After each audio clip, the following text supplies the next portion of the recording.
Assalamualaikum warahmatullahi wabarakatuh. Perkenalkan, nama saya Sane Solatun dari kelas RB1 Manajemen. Di sini saya akan memaparkan tugas UAS pengantar ilmu ekonomi.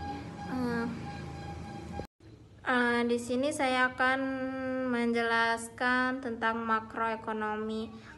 Apa saja sih di dalam makroekonomi itu? Ada uang dan lembaga keuangan, terus ada kebijakan moneter dan fiskal, terus ada sistem kebijakan dan nilai tukar, terus ada pengangguran dan inflasi, dan istilah perdagangan internasional.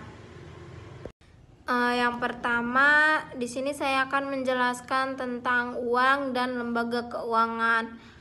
Apa sih pengertian uang?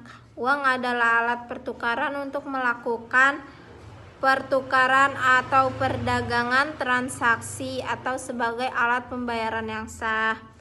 Jenis uang itu ada dua, berdasarkan bahan sama berdasarkan nilai. Berdasarkan bahan, uang logam atau emas dan perak. Yang kedua ada uang kertas. Kalau yang berdasarkan nilai itu ada bernilai penuh atau full body and money. Yang kedua ada tidak bernilai penuh atau representative full body money. Fungsi uang adalah sebagai berikut, itu ada 4. Yang pertama, uang sebagai alat tukar menukar. Yang kedua, uang sebagai satuan nilai. Yang ketiga ada uang sebagai standar atau ukuran bayar yang ditunda. Yang keempat itu ada uang sebagai alat penyimpanan nilai dan kekayaan.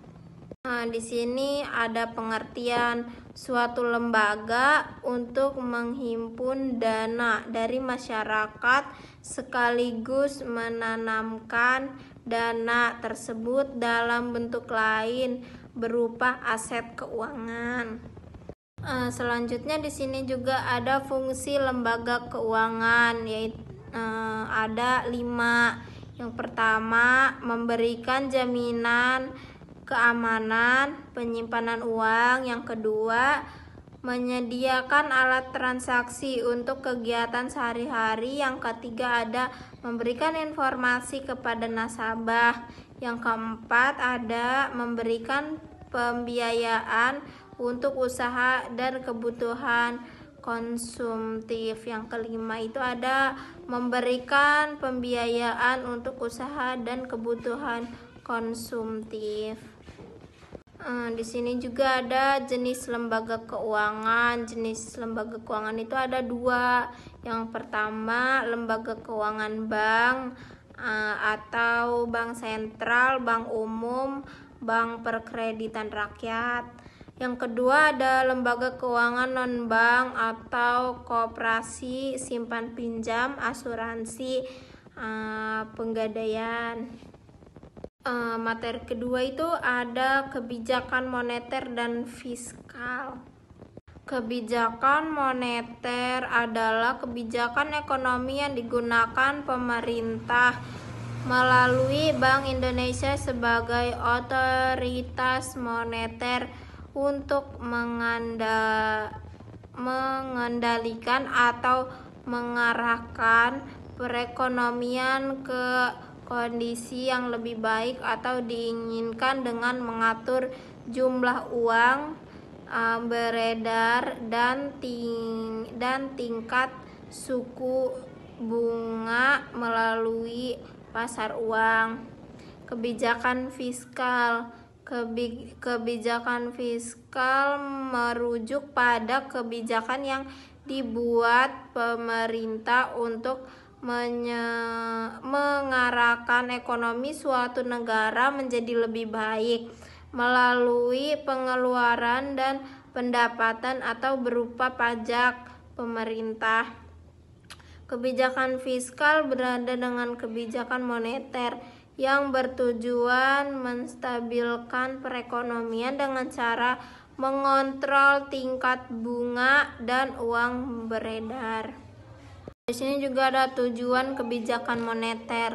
Hal yang mendasari tujuan pokok kebijakan moneter adalah bahwa kestabilan warga melalui upaya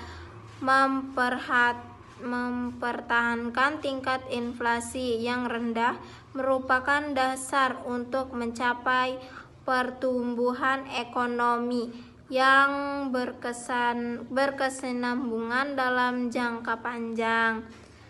Di sini juga ada tujuan kebijakan fiskal. Ada 4. Yang pertama, menciptakan pertumbuhan ekonomi yang diharapkan. Yang kedua, ada menciptakan stabilitas perekonomian.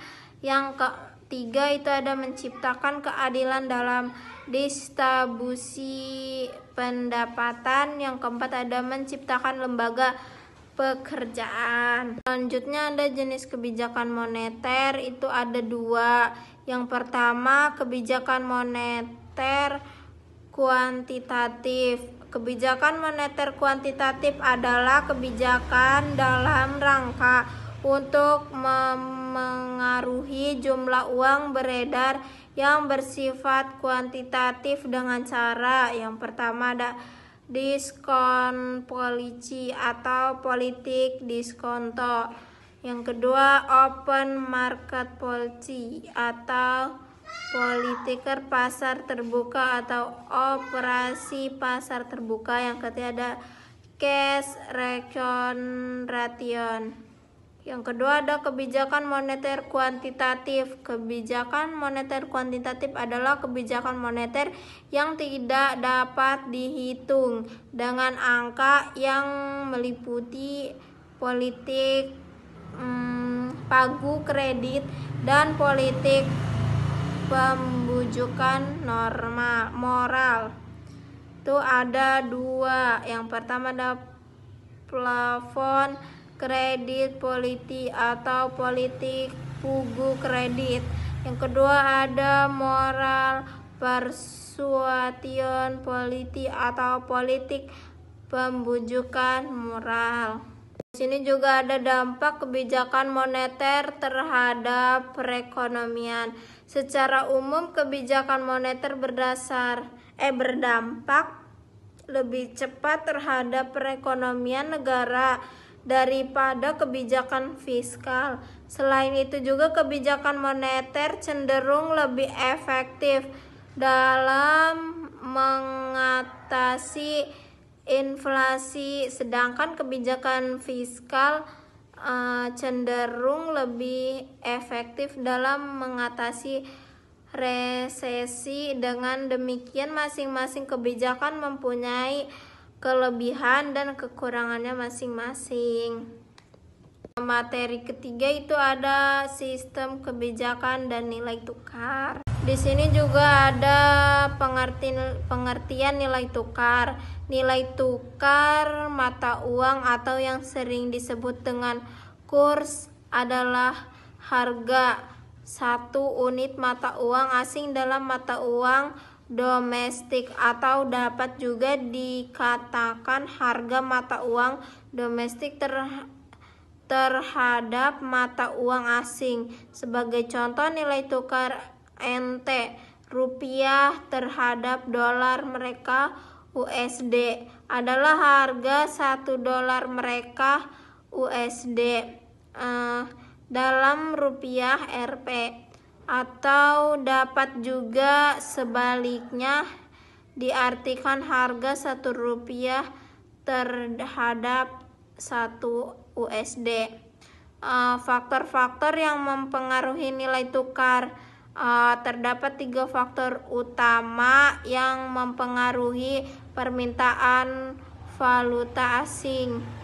Yang pertama itu ada faktor pembayaran impor. Yang kedua ada faktor aliran modal keluar atau capital outflow. Yang ketiga ada kegiatan spekulasi. Materi yang keempat itu ada pengangguran dan inflasi. Pengertian pengangguran.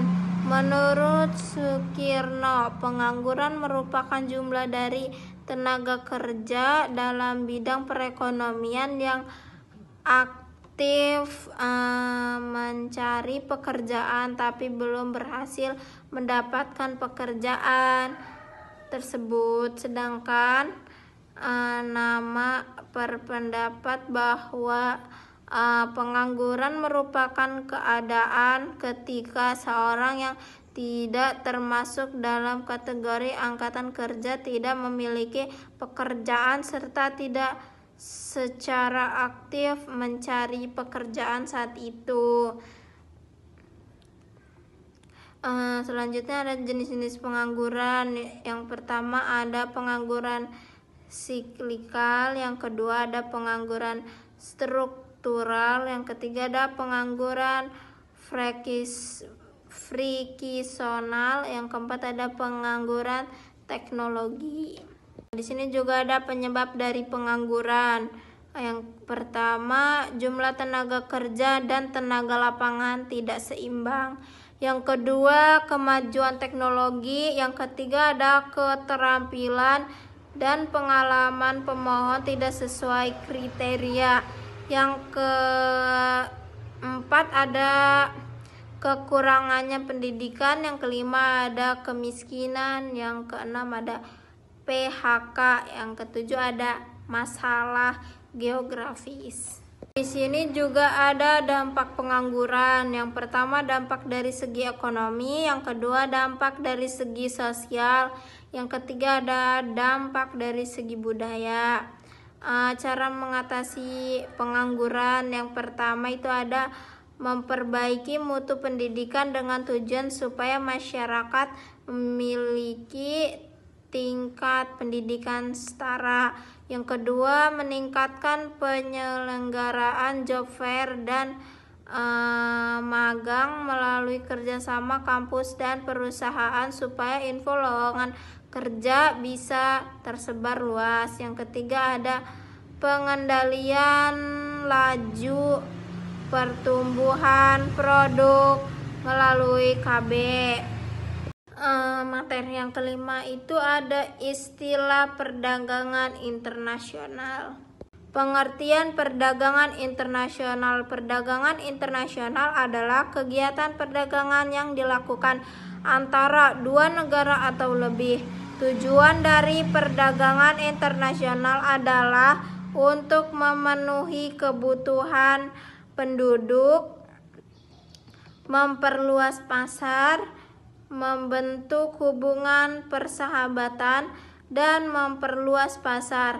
Perdagangan internasional dapat terjadi melalui beberapa cara seperti ekspor, impor, barter, dan konsumsi. Sini juga ada manfaat perdagangan internasional. Yang pertama ada membentuk hubungan persahabatan antara negara. Yang kedua ada dapat menciptakan efisiensi dan spesialisasi. Yang ketiga ada dapat mengurangi pengangguran. Yang keempat ada mentransfer ilmu, pengetahuan, serta teknologi. Yang kelima ada dapat menstabilkan harga. Juga ada ekspor. Ekspor adalah kegiatan mengeluarkan barang dari daerah pabean. Daerah pabean adalah suatu daerah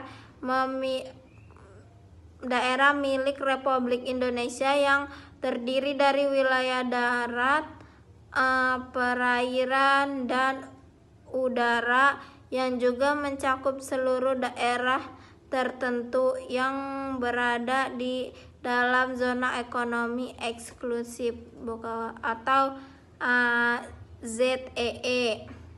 Impor adalah kegiatan membeli suatu produk atau barang dari luar negeri. Pada umumnya Pembelian barang impor adalah barang-barang yang tak bisa diproduksi dalam negeri.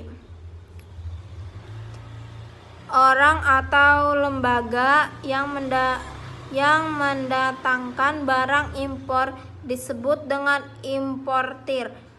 Elit setu tempor incididunts ut lex dollar magna aliquem ut enim et minim veniam quis non exercition elcom liberis nes us aliquem ex en komodo konsekuen.